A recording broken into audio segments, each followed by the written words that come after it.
পুদিনা পাতা মাত্র ২০ টাকা দিয়ে বাজার থেকে একটি ছোট পুদিনা গাছ কিনেছিলাম। তখন ভাবিনি এই ছোট গাছটা একদিন আমার ছাদ ভরে দেবে সবুজে। এখন গাছটা এত ছড়িয়ে গেছে যে চাইলেও থামানো যায় না। বাড়তে বাড়তে পুরো টব দখল করে নিয়েছে। পুদিনা পাতাতে অনেক ঔষধি গুণ রয়েছে।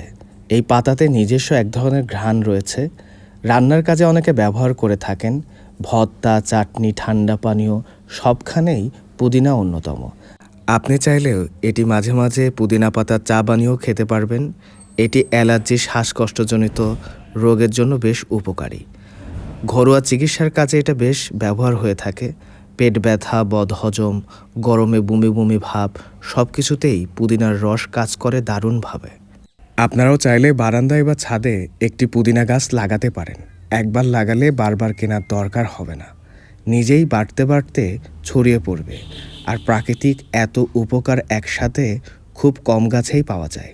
আজকের ভিডিও এই পর্যন্তই। অন্য কোনো ভিডিওতে আবার দেখা হবে। পাবনা ভাইবস পেজের সঙ্গেই থাকুন। ধন্যবাদ।